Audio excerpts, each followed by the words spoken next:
শুভ দুপুর। আমন্ত্রণ ব্যবসা বাণিজ্য আর অর্থনীতির সবশেষ সংবাদ নিয়ে নিউজ 24 এর নিয়মিত আয়োজন আপন ফ্যামিলি মার্ট বিজনেস আওয়ারে। সাথে আছি হোসাইন শাহাদাত। সামাজিক যোগাযোগ মাধ্যম এবং বাজারে আসল নোটের আদলে তৈরি নতুন নোট বা কাগজ ব্যবহার করে বিভিন্ন প্রচারণার বিরুদ্ধে কঠোর অবস্থান নেওয়ার আহ্বান জানিয়েছে কেন্দ্রীয় ব্যাংক। রোববার বাংলাদেশ ব্যাংকের department of communications and publications DCP এক বিজ্ঞপ্তিতে তথ্য জানিয়েছে। এতে বলা হয়েছে, এ ধরনের কর্মকাণ্ড আইনগত দণ্ডনীয় অপরাধ এবং এর ফলে বাজারে জাল নোটের ঝুঁকি বাড়ছে। উক্ত ব্যক্তি বা প্রতিষ্ঠানের বিরুদ্ধে আইনানুগ ব্যবস্থা গ্রহণ করা হবে। এমন পরিস্থিতিতে জনগণকে জাল নোট প্রচলন প্রতিরোধে আরও সতর্কতা অবলম্বনের আহ্বান জানানো হয়েছে।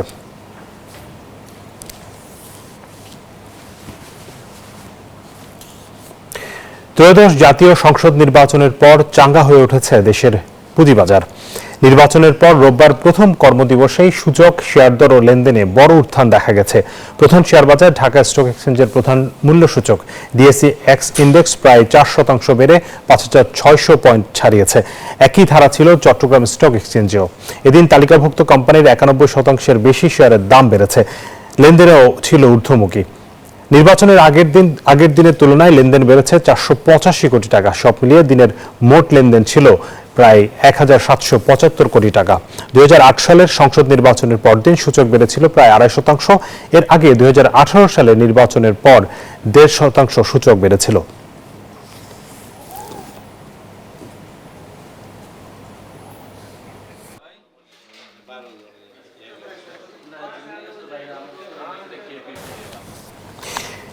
দর্শক, নির্বাচনের পর চাঙ্গা পুঁজিবাজার, কিন্তু সেটি কতটা টেকসই হবে এ বিষয় নিয়ে আলোচনা করতে আমাদের সাথে আজকে স্টুডিওতে উপস্থিত হয়েছেন মোহাম্মদ শফিকুল আলম, পুঁজিবাজার বিশ্লেষক। তিনি চার্টার অ্যাকাউন্টেন্ট, এবং সাইফুল এন কং, রাইট? শফিকুল আলম এন কং, যেই অডিট ফার্ম আছে, তার ব্যবস্থাপনা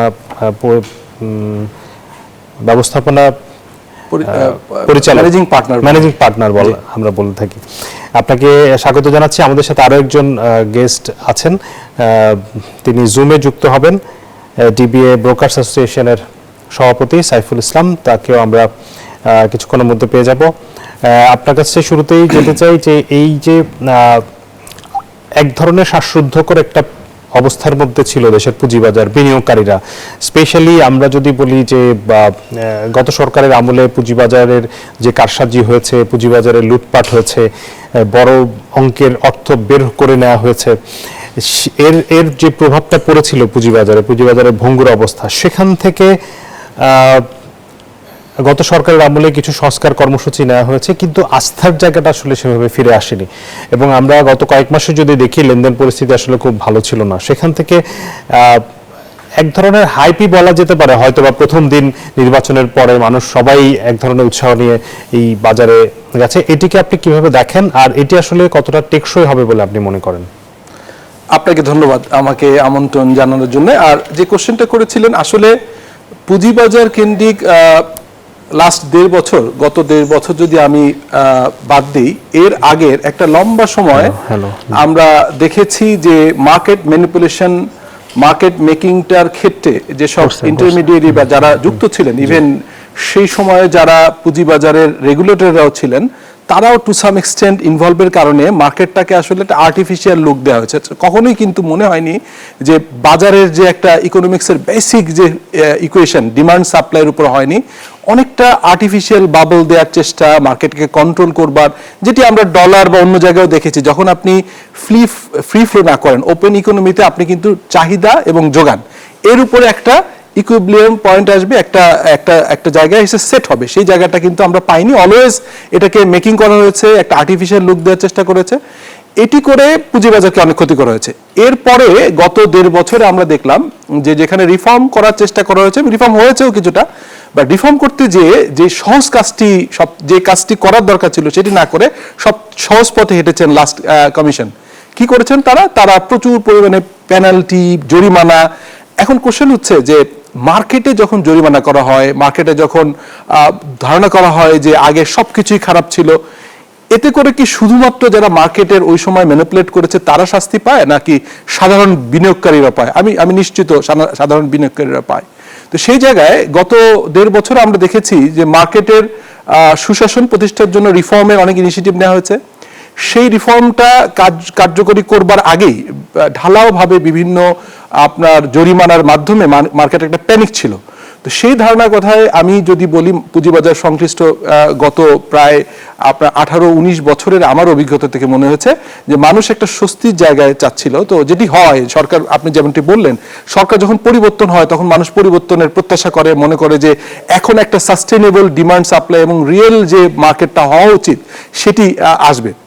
তো সেটির প্রত্যাশায় গতকালকে আমরা দেখেছি যে সবার যে আপনার একটা ঢোকার যে প্রবণতা, এটিও এই জায়গাটাতে একটু সতর্কতাও আমি বলতে চাই যে যখন মার্কেটের ঢালাভাবে পড়েছে তখন ভালো মন্দ সব স্ক্রিপ্টই কিন্তু অনেক পড়ে গেছে। এবং গতকালকে যে ন্যাচারটা দেখলাম সেটি যে একবারে আবার সবাই সব শেয়ারে ইনভেস্ট করবার যে প্রবণতা এবং এখানে ভালো মন্দ একটু বুঝে না করবার যে প্রবণতা, দেখেন প্রথম আপনার 1 ঘন্টায় যে হাইক ছিল সেইখানে যারা কিনেছেন তারা অলরেডি কিন্তু 5-10% অনেক জায়গায় কিন্তু আপনার লুজার হতে পারেন।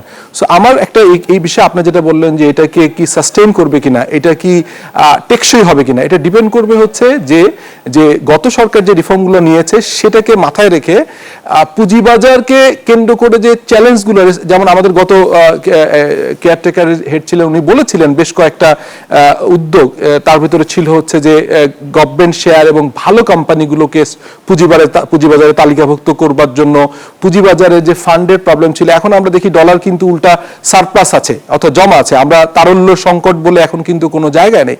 সেই জায়গায় তো যদি আমরা আস্থা বোধ হচ্ছে যারা ইনকামবেন্ট, যারা নতুন সরকার গঠন করবেন সেই সরকারের আপনার অর্থমন্ত্রী এবং ইকোসিস্টেমে আর যারা রেগুলেটর আছে সেই জায়গাটাতে কত প্রোঅ্যাক্টিভনেস নিয়ে কাজ করে। এবং আমাদের ইনভেস্টরদেরকে মনে রাখতে হবে যে এই সময় এসে আমরা যদি একটু ধৈর্যশীল হই, আমরা অনেক লুজার হয়েছি এটা শিওর, এখন এই মার্কেটের আসলে তলানিতে রয়ে গেছে, এখান থেকে পড়বার খুব সুযোগ নাই। বাট এই মার্কেটেও যদি রং সিলেকশন হয়, আমি যদি রিউমার বা আমি যদি কারোর কাছে শুনে একটা রং প্লেসমেন্টে চলে যাই, এই আপ ট্রেন্ড মার্কেটেও কিন্তু আমরা লুজার হওয়ার সম্ভাবনা আছে। তবে আমি ব্যক্তিগতভাবে মনে করি যে আস্তে আস্তে করে এটা স্টেবল হবে এবং এরকম র্যালি প্রতিদিনই আমরা আশা করব না, করা ঠিকও হবে না, কিন্তু একটা যৌক্তিক পুঁজিবাজার যেখানে আসলে ডিমান্ড সাপ্লাই পাবলিশ ইনফরমেশনের বেসিসে কিন্তু প্রাইস বাড়বে কমবে, নো রিউমার বা সাস কাইন্ড অফ ইনফরমেশনের মার্কেট ম্যানিপুলেট করবার সুযোগটা আস্তে আস্তে কমে যাবে বলে প্রত্যাশা করি। আবারও ফিরবো আপনার কাছে, আমরা একটু জন সাইফুল ইসলামের কাছে যেতে চাই। জন সাইফুল, আপনারা ডিবিএর পক্ষ থেকে 100 দিনের মধ্যে একটা সংস্কার প্রস্তাব করেছেন, মানে নতুন সরকার দায়িত্ব নেওয়ার পর 100 দিনের মধ্যে আপনারা পুঁজিবাজারের বড় ধরনের সংস্কার চেয়েছেন। আসলে 100 দিনের মধ্যে আসলে কোন ধরনের সংস্কারগুলো একটা নতুন সরকারের পক্ষে করা সম্ভব, কোন কোন জায়গায় আপনারা আসলে সরকারকে দাবি তুলছেন যে এই সংস্কারগুলো আসলে আপনাদের এই 100 দিনের মধ্যেই প্রয়োজন? জি, থ্যাংক ইউ। আপনার আমার পূর্ববর্তী বক্তা যেটা বললেন যে গত বা বর্তমান কমিশন যেটা গত সরকার, আমি গত বলতে বোঝাচ্ছি ইন্টারিম গভর্নমেন্ট, যেটা আজকে শেষ হয়ে যাচ্ছে, ইন্টারিম গভর্নমেন্টের সময় যেই আপনার রিফর্মগুলি হয়েছে সেটাও একটা কন্টিনিউশন আমাদের মধ্যে থাকতে হবে। এবং সেটা যদি আমি ধরি তাহলে আমাদের প্রথম যেটা করতে হবে যে নতুন যে আইপিও রুলসটা আসছে সেই রুলসের মাধ্যমে আমাদের ইমিডিয়েটলি কিছু নতুন শেয়ার বাজারে আনা উচিত from the state own enterprise. কারণ প্রাইভেট সেক্টর থেকে যদি আমরা আনতে হয় it will take quite a time, 1-2 বছর মধ্যে নাও আসতে পারে।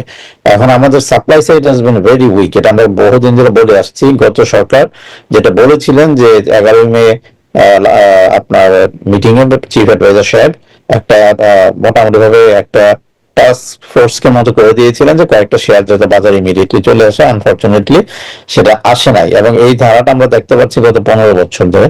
তো আমরা মনে করি যে প্রথমে যে জিনিসটা করা উচিত যে আমাদের এখানে আইপিও বা নতুন share, new listing, direct listing, মানে these are all close for the last 2 years or more than 2 years।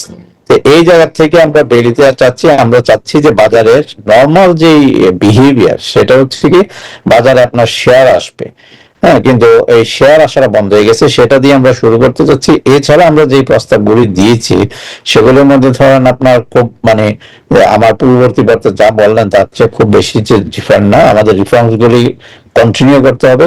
যে রিফর্ম গুলো হয়েছে সেগুলো যদি ইফেক্টিভ না হয়, ফাংশনাল না হয়, সেগুলি রিভিউ করতে হবে।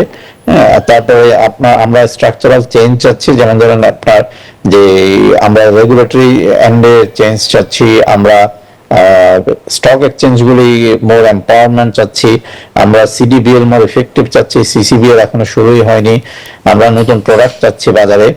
আমাদের ঢাকা স্টক এক্সচেঞ্জের সাথে চাইনিজদের আপনার জানেন যে 25% একটা জয়েন্ট ভেঞ্চার আছে, সেখান থেকে আমরা কোনো বেনিফিট আনতে পারিনি। তো আমরা গত মানে বহু বছর ধরে তো আমরা market has been deprived. Market বলতে বোঝাচ্ছে all the stakeholders, the share, the market intermediaries, the investors. তা আমরা এই ধারা থেকে বেরিয়ে আসতে যাচ্ছি, মানে আমরা যে শুধুমাত্র ইন্ডেক্স উপর উঠছে তা না, আমরা মানে ফান্ডামেন্টাল চেঞ্জ চাচ্ছি এই মার্কেটটা, যেটা সাস্টেনেবল হবে।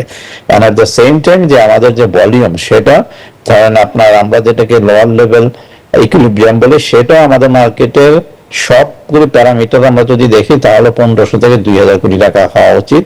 বাট কালকে উত্থানের পরও আমরা দেখেছি যে আমরা ওই লেভেলে যেতে পারিনি। তো এখন এই আমরা একটা সাস্টেনেবল গ্রোথ চাচ্ছি, যেটাতে আমরা আমাদের মোটামুটি ভাবে বাজারের জন্য যেগুলি স্ট্যান্ডার্ড, সেই প্যারামিটারগুলি যদি আমরা অ্যাচিভ করতে পারি। Thank you. এই জায়গায় আমরা দেখেছি যে আপনারা গত সরকারের আমলেও বেশ কিছু প্রোগ্রাম করেছিলেন, সেমিনার করেছেন, আলোচনার জায়গা তৈরি করেছেন, এবং সেখানে আমরা দেখেছি আপনারা বেশ কয়েকটা প্রোগ্রামে বর্তমান মানে বিএনপির যে একজন স্থায়ী কমিটির সদস্য আমির খসরু মাহমুদ চৌধুরী, যিনি বাণিজ্য মন্ত্রী ছিলেন এক সময়, তাকে আপনারা বেশ কিছু প্রোগ্রামে এনেছেন। যেহেতু তার পুঁজিবাজার নিয়ে কাজ করার অভিজ্ঞতা আছে, বেশ কিছু কাজ তিনি করেছিলেন এর আগের সরকারের, যিনি যখন ছিলেন, সেই জায়গাটাতে মানে তার কাছ থেকে কি আপনারা, আমরা জানি না তাকে আসলে কোন মন্ত্রণালয়ের দায়িত্ব দেওয়া হবে, খুব সম্ভবত অর্থ মন্ত্রণালয়ের দায়িত্ব তিনি পাচ্ছেন না, কিন্তু তার যেই পরিকল্পনাগুলোর কথা আমরা শুনেছি আপনাদের গত প্রোগ্রামগুলোতে, সেই জায়গাগুলোতে কি আপনারা কোনো ধরনের আশ্বাস পেয়েছেন, এবং সেই জায়গাগুলোতে কি তার সাথে মানে কাজ করার কি আপনাদের সুযোগ, বা পরের সরকারের সাথে কাজ করার কেমন সুযোগ তৈরি হতে পারে বলে মনে করেন? প্রথম হচ্ছে যে উনি যখন আমাদের এখানে আসছেন তখন তো উনি ধরেন আসছেন পার্টির রিপ্রেজেন্টেটিভ হিসাবে, এবং আপনারা অনেক প্রোগ্রামে ছিলেন, এবং প্রতিটা প্রোগ্রামে ওনারা যে জিনিসটা, যে কমিটমেন্টটা রিইটারেট করেছে, সেটা হচ্ছে যে যদি BNP comes to the power, they are going to own the capital market. এবং এটার আপনার রিফ্লেকশন আমরা দেখতে পেয়েছি ইন দ্য ম্যানিফেস্টো। বিএনপির যে ম্যানিফেস্টো ছিল সেখানে capital market was well covered, যেটা আগে কখনই হয়নি।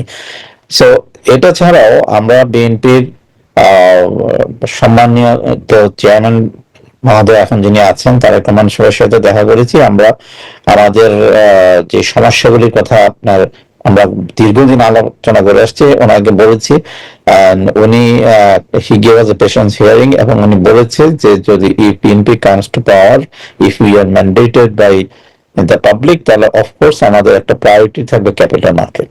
এবং আমরা দৃঢ়ভাবে বিশ্বাস করি যে capital market will be in the top of the priority list. এই কারণে আমরা বলছি যে 100 দিনের মধ্যে, আমি শিওর যে বিএনপি আসার সাথে সাথে 100 দিনের একটা প্রোগ্রাম দিবে, যে কি ম্যাসিভ মানে ডেভেলপমেন্ট ওনারা যাবে, ম্যানিফেস্টো রিফ্লেকশনটা আমরা দেখতে পাবো। সেখানে আমরা চাচ্ছি যে ক্যাপিটাল মার্কেটটাও যাতে একটা প্রায়োরিটি লিস্টে থাকে।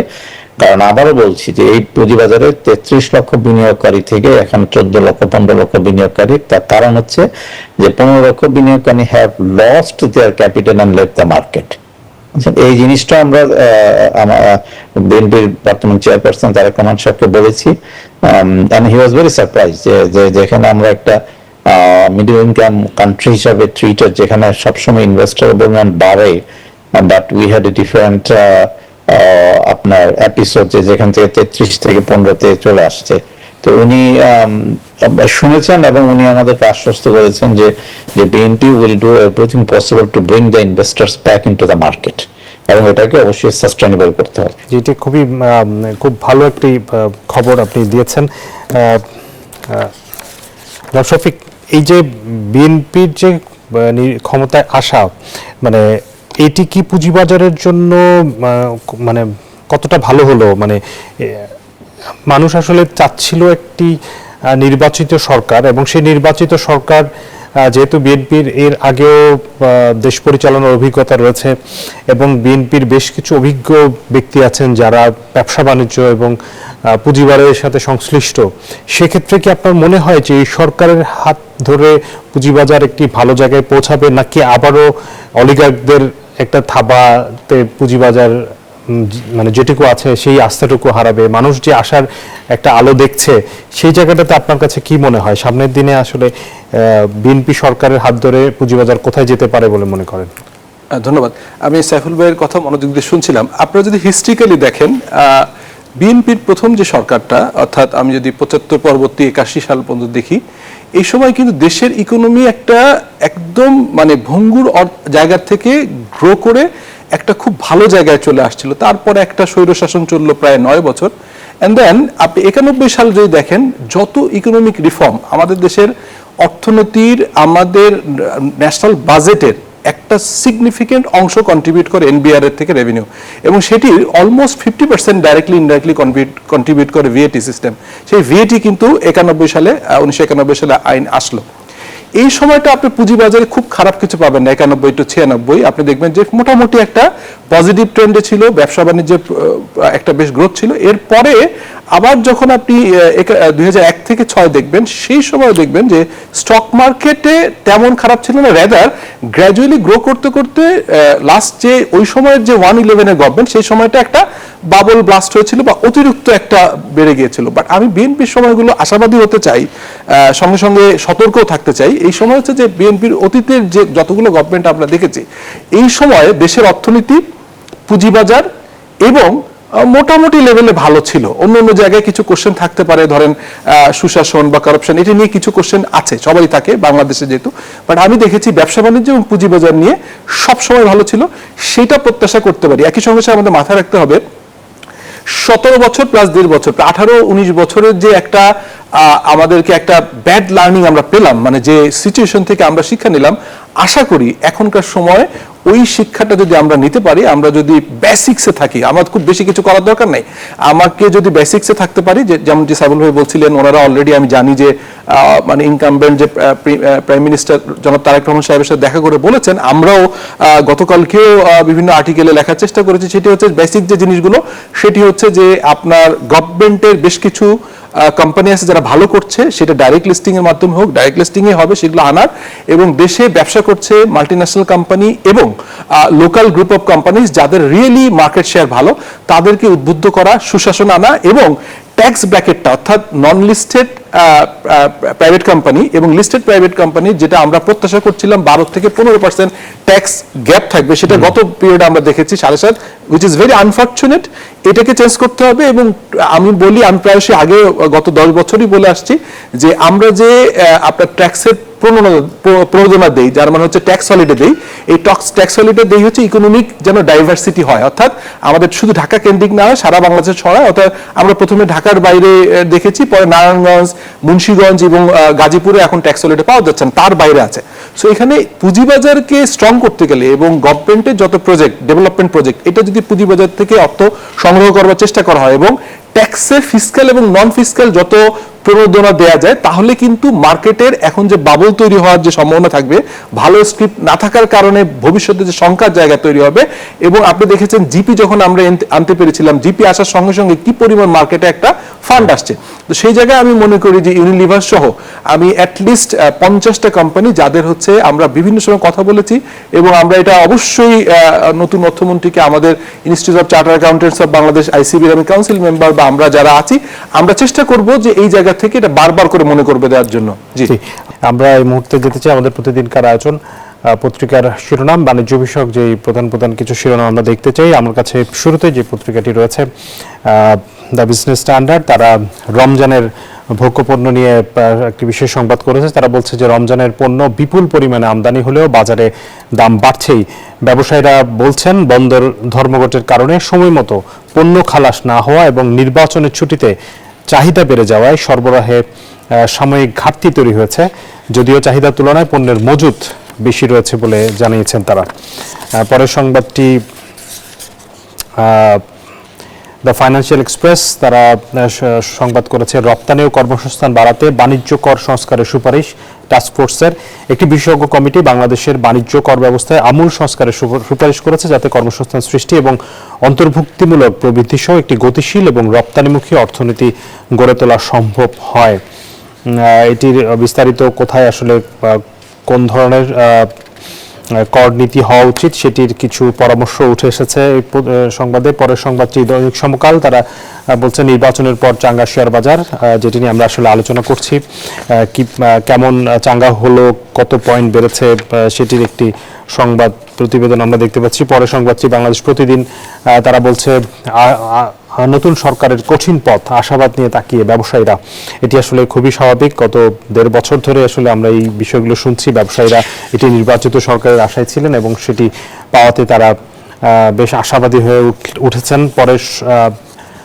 পরের সংবাদটি দৈনিক কালের কণ্ঠ, তারা বলছে হাজারো কোটি ঋণ সুফল নেই। এটি আসলে একটি প্রকল্পের বিষয়। ইউজিডিপির 2 বাস্তবায়নে জাইকার $188 মিলিয়ন ঋণ প্রস্তাব নাকচ ইআরডির, যেটি একটি প্রকল্প ছিল যে recovery and advancement of informal sector employment প্রকল্প, যেখানে 2.5 লাখ পরিবারকে 13,500 টাকা করে এককালীন সহায়তা দেওয়া হয়েছিল, কিন্তু এর মধ্য দিয়ে আসলে টেকসই কর্মসংস্থান যে উদ্দেশ্যটি ছিল সেটি বাস্তবায়িত হয়নি। পরে সংবাদটি দৈনিক শেয়ারবিজ, তারা শিরোনাম করেছে ব্যবসা বান্ধব দুদক চান ব্যবসায়ীরা। এটি আসলে ব্যবসায়ীদের একটি চাওয়া। তারা যেটি বলছে যে শুধুমাত্র হয়রানি করার জন্য কোনো ধরনের অভিযোগ বা তদন্ত কিংবা মামলা যাতে না হয়, তারা চাচ্ছে যে দুদক এমন সক্রিয় ভূমিকা পালন করুক যাতে করে মানে প্রকৃত অপরাধীদের কি আসলে তারা যাতে ব্যবস্থা নেওয়া হয়। আমরা আবারও ফিরতে চাই, জনাব সাইফুল ইসলাম আছেন আমাদের সাথে, ডিবিএ ব্রোকার্স অ্যাসোসিয়েশনের ডিএসসি ব্রোকার্স অ্যাসোসিয়েশনের প্রেসিডেন্ট। জনাব সাইফুল ইসলাম, আপনার কাছ থেকে যেটি পর্যায়ে আমি জানতে চাইব যে এই যে বড় কোম্পানিগুলোকে আনার ব্যাপারে, বিশেষ করে প্রাতিষ্ঠানিক যেসব বিদেশি কোম্পানি, তারপর সরকারি অনেক কোম্পানি, তাদেরকে আনার ব্যাপারে এই সরকারের আমরা দেখেছি যে কিছু পদক্ষেপ ছিল, কিন্তু সেই জায়গাটাতে আসলে খুব বেশি কাজ হয়নি। সেক্ষেত্রে নির্বাচিত সরকারের হাতে কি মেকানিজম আছে যারা এই শেয়ার বাজারকে চাঙ্গা করার জন্য প্রাতিষ্ঠানিক বিনিয়োগকারীরা, বড় বিনিয়োগকারীরা, বিশেষ করে যারা বিদেশি কোম্পানি বাংলাদেশে কাজ করছে তাদেরকে নিয়ে আসার ক্ষেত্রে আসলে কোন ধরনের নীতি প্রয়োজন বলে মনে করেন? এখানে আপনার একটা জিনিস আমাদেরকে বুঝতে হবে, সেটা হচ্ছে একটা নির্বাচিত সরকার এবং একটা কেয়ারটেকার সরকারের মধ্যে মানে অনেক পার্থক্য থাকে, ফান্ডামেন্টালি একটা ডিফারেন্স থেকে। কেয়ারটেকার গভর্নমেন্ট অনেক জিনিস চেষ্টা করে পারে না, কারণ তোমাদের টেনিয়রটাও খুব শর্ট হয়, আর সবাই জানে যে they are here for very short term. আর আপনার নির্বাচিত সরকার they are here for 5 years, right? তো এবং এখানে নির্বাচিত সরকারের কমিটমেন্ট থাকে জনগণের প্রতি, এবং জনগণের প্রতি কমিটমেন্টের একটা কমিটমেন্ট আমরা বললাম যে পুঁজিবাজার ব্যাপারে ওনারা দে আর এক্সট্রিমলি মানে ইনভলভ। সেখানে পুঁজিবাজারে আপনি যেটা বললেন যে হ্যাঁ, গত 13 বছর চেষ্টা করা সত্ত্বেও কোনো প্রোগ্রেস নেই ইনভেস্টিং, কিন্তু আমরা জানি যে কেন এটা হয় না। It's a bureaucratic issue. এটা যারা চলে যাচ্ছেন ওনারা ক্লিয়ারলি বারবার বলেছেন যে এটা একটা ব্যুরোক্রেটিক রিজনে আমরা এটা মানে প্রসেস করতে পারি না, despite the fact that we had organization. কিন্তু এটা কিন্তু আপনার আমরা আশা করব যে এই যে পলিটিক্যাল গভর্নমেন্ট আসছে, নির্বাচিত সরকার এবং একটা ল্যান্ডস্লাইড ভিক্টরির মাধ্যমে আসছেন, ওনাদের কিন্তু আমরা যেটাকে বলি যে অথরিটি অনেক বেশি থাকবে। এখন ওনারা যদি যেহেতু ওনারা 5 বছরের জন্য আসছেন, এবং ওনারা যদি মনে করে যে ওনারা এটা যেই কারণে আসছে না সেগুলো যতটা প্রয়োজন বোধে they bring new rules and regulations. এটা সারা পৃথিবীতে হচ্ছে যে আপনি একটা দেশে ব্যবসা করবেন but you not share profit with the locals, এটা তো লোকাল পিপল, কারণ আপনি তো ব্যবসা করছেন মানে you are making money from us or through us, তো সেখানে আপনি আমার সাথে প্রফিট শেয়ার করবেন না, এটা একটা আনজাস্টিফাইড প্রপোজিশন। এবং ইভেন ইন্ডিয়া তো আপনার they are forced to list it, and সেই জিনিসটা একটা কমন ইভেন্ট। তা আমরা তো আর কোনো ফোর্স করতে চাচ্ছি না, আমরা যেটা চাচ্ছি যে ওনাদেরকে বলতে চাচ্ছি যে ওনারা যাতে লিস্টিং হয়, এটার জন্য সরকার যদি দেখে যে সরকারের অনেক মাল্টি ন্যাশনাল স্টেক আছে, ওনারাও এই স্টেকটা ছাড়তে পারে, সরকার নিজেই ছাড়তে পারে। আর যদি তারপরেও না হয়, they can always change the rules and regulation. মানে ফোর্সফুল আমরা কিছু বলছি না, বিকজ একটা ওপেন ইকোনমিতে আমরা কোনো ব্যবসা কি কোনো ফোর্সফুলি কোনো কিছু করাটা আমরা নীতিগতভাবে সমর্থন করি না। বাট অফকোর্স আমরা একটা মানে মোটিভেশনের মাধ্যমে এনকারেজ করবো all the multinationals who have been operating in Bangladesh should get listed. একটি প্রশ্ন আসলে আমার মনের মধ্যে আলোচনা করতে গিয়ে আসলো আর কি, যে আমরা অনেক আশাবাদী হচ্ছি, ব্যবসায়ীরা আশাবাদী হচ্ছেন, বিনিয়োগকারীরা আশাবাদী হচ্ছেন, নতুন সরকার আসবে, পলিটিক্যাল গভর্নমেন্ট যেহেতু আসছে, বিএনপির প্রতিও আস্থা আছে, সবই ঠিক আছে। কিন্তু আমরা গত সরকারের আমলে যেটি দেখেছি যে পুঁজিবাজার সহ পুরো ব্যবসার মধ্যে এক ধরনের দুর্বৃত্তায়ন হয়েছে, পুঁজিবাজারকে বিভিন্নভাবে লুটপাট করা হয়েছে। সেই জায়গাটা নতুন সরকারের জন্য তো একটা চ্যালেঞ্জ হবে, কারণ সুবিধাবাদীরা সবসময় থাকবে সেই জায়গাটাতে। আসলে মানে নতুন সরকারের কাছে মানে কি করা উচিত যেটির কারণে আসলে পুঁজিবাজার আবারও এই ধরনের দুর্বৃত্তদের হাতে পড়বে না এবং এই পুঁজিবাজারে একটি স্থায়ী আস্থা ফিরে আসবে, এবং পুঁজিবাজারের উত্থান পতন থাকবে কিন্তু সেটি যাতে একটা স্বাভাবিক গতিতে থাকে, সেই ধরনের একটি টেকসই পুঁজিবাজার তৈরি করার ক্ষেত্রে আসলে সরকার আসলে কি করতে পারে? আমাদেরকে ধরেন we have to look at the history, এবং হিস্ট্রি কি বলে যে আপনার এই যে পুঁজিবাজারকে আপনার প্রথম অর্গানাইজড কে করে, সিস্টেমেটিক একটা সিস্টেমের মধ্যে কে আনে, এটা আনে 91 থেকে 96 যে গভর্নমেন্ট ছিল বিএনপি, ওনারা 93-তে এই বিসেকটা তৈরি করে কে, this was done by the BNP government, right? Shakib Rahman সাহেব ওয়াজ অর্থমন্ত্রী এবং আমাদের প্রধানমন্ত্রী ছিলেন খালেদা জিয়া। আচ্ছা, আপনি ধরেন সিডিপিএল যদি দেখেন যে another the biggest development in the history of the capital market, এটাও বিএনপির আমলে আসছে এবং বিএনপি যখন 2001 থেকে 6 ক্ষমতা ছিল, সিসিবিএলও আনার পথে ছিল, বাট যেহেতু ওখানে রিজিম চেঞ্জ হয়ে গেছে, এটা আসে না এবং এখন পর্যন্ত আসে নাই। বিএনপির যে জিনিসটা, সেই জিনিসটা আপনারা দেখেন যে স্ট্রাকচারাল জিনিসটা মানে ফান্ডামেন্টালি স্ট্রং করতে চাচ্ছেন ওনারা। আমরা যেটাকে বলি ইনস্টিটিউশনালাইজ, ইনস্টিটিউশনগুলি স্ট্রং করতে চাচ্ছেন। বিএনপির যে নমিনেশনগুলি দেখেন, আপনার কখনই নট পলিটিক্যালি বায়াসড। বিএনপির কোন সরকার পুঁজিবাজারের সাথে ওয়াজ নেভার ইনভলভ। আপনি যদি 91 to 96 দেখেন, 2000 to 2006 দেখেন, তো এই যে ধরেন আপনার বিএনপি স্টক মার্কেটকে, ক্যাপিটাল মার্কেটকে তার নিজস্ব গতিতে চলতে দিয়েছে। They have empowered the institutions, এবং সেটাই ওনারা করবেন। আমরা সেটাই আমাদের সাথে আমাদের কমিটমেন্ট, এবং আমরা আশা করি এবং বিশ্বাস করি যে ওনারা এটা করবেন। এবং সেই ক্ষেত্রে আপনি যদি if you let the institution grow and develop and run on their own, তাহলে এখানে দুর্বৃত্তায়নটা সম্ভব না। যখনই আপনার পলিটিক্যাল ইনভলভমেন্ট আসবে, এঙ্গেজমেন্ট আসবে, তখনই আমরা যে অলিগার একটা রিজিম দেখেছি সেটা আবার ফিরে আসবে। কিন্তু এটা ধরেন আসবে না। আমরা আমি telling you from the history, I am not telling you মানে ফ্রম বায়াসনেস। তো সেটা আপনারা ইনশাল্লাহ আমরা আশা করি দেখবো, এবং খুব শীঘ্রই আমরা দেখবো যে আমরা will see lot of changes in the capital market structurally. আপনার এটাকে যেটা আমরা চাচ্ছি যে এটাকে ফান্ডামেন্টালি স্ট্রং করা, সেটা আমরা আশা করি, বিশ্বাস করি যে will see it very soon. জি, অনেক ধন্যবাদ। আমরাও সেটা আশা করছি। জনাব সাইফুল ইসলাম, আপনাকে ধন্যবাদ জানাচ্ছি, আপনি আমাদেরকে সময় দিয়েছেন। পরবর্তীতে আপনার সাথে নিশ্চয়ই আবারও কথা হবে।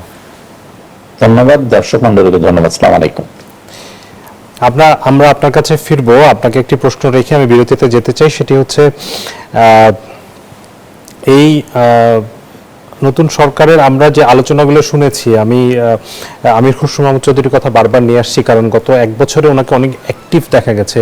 উনি যেহেতু আগেও বাণিজ্য মন্ত্রী ছিলেন, নিজেও ব্যবসায়ী, ওনার দিক থেকে আমি যে বিষয়টি আসলে আমার কাছে খুব বেশি মনে হচ্ছে খুবই গুরুত্বপূর্ণ, তিনি বলছেন যে বাংলাদেশে যে আর্থিক প্রতিষ্ঠানগুলো আছে, ইনস্টিটিউটগুলো আছে, সেগুলোকে পলিটিক্যাল নিয়োগ হবে না, এবং পলিটিক্যাল বাংলাদেশ ব্যাংক, বিএসসি, তারপরে এই যে যত ধরনের আর্থিক প্রতিষ্ঠান আছে, সেইটি আসলে করতে পারবে কিনা, মানে সেটি নিশ্চয়ই চ্যালেঞ্জ হবে সেই জায়গাটাতে, এবং সেটি করাটা কতটা গুরুত্বপূর্ণ আমি সেই জায়গাটাতে আসবো আপনার কাছে।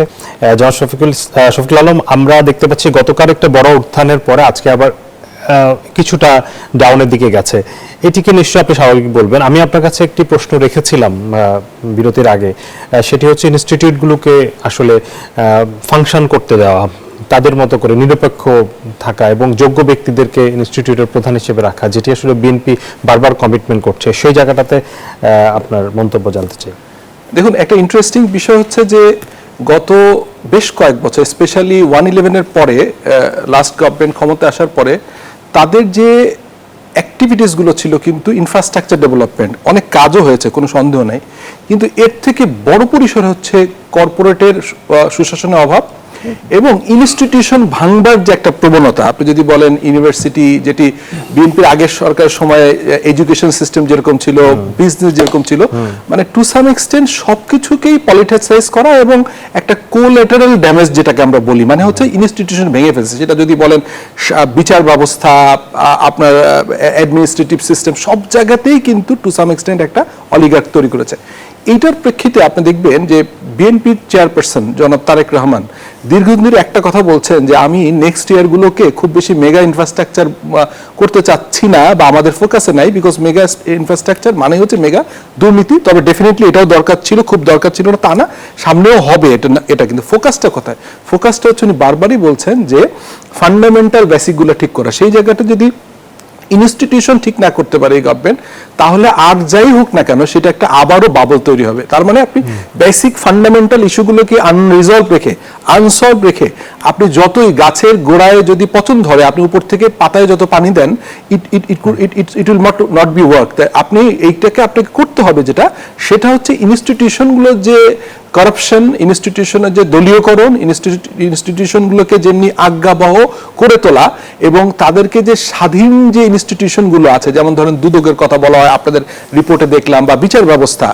এখন তো অলরেডি আপনি দেখেন যে আইন এবং বিচার এবং হচ্ছে অ্যাডমিনিস্ট্রেশন, তিনটাকে সেপারেট করবার জন্য অলরেডি কিন্তু একটা ইনিশিয়েটিভ আমরা বিচার ব্যবস্থাকে আলাদা করবার জন্য মন্ত্রণালয় করা হয়েছে। এই জায়গায় আমি মনে করি যে ইনস্টিটিউশনগুলো যারা আছে, সেই জায়গাগুলোকে যদি রিয়েল সেন্সে মন থেকে নতুন গভর্নমেন্ট মানে চায় যে এটাকে আমরা আগের ফর্মে নিয়ে আসবো, যেটা জিয়াউর রহমান সাহেবের সভা ছিলেন, যে সময় আপনি দেখেছেন যে ইভেন 91 to 96 খালেদা জিয়া সরকারের সময়ও কিন্তু ইনস্টিটিউশনগুলো ফাংশন করেছে। জি, এটা অনেক বেশি গুরুত্বপূর্ণ। আমরা আসলে একেবারে শেষ করতে হচ্ছে, আপনার সাথে আলোচনা নিশ্চয়ই পরবর্তীতে আবারও আমরা করতে পারবো আশা করছি। দর্শক, এবং ধন্যবাদ জানাচ্ছি আপনাকে, আপনি আমাদেরকে সময় দিয়েছেন। দর্শক, আপনাদেরকে অনেক ধন্যবাদ জানাচ্ছি, এতক্ষণ আপনারা আমাদের সাথে ছিলেন। আগামীকাল একই সময়ে আপনাদের সাথে আবারও দেখা হবে, সে আশায় বিদায় নিচ্ছি। আল্লাহ হাফেজ।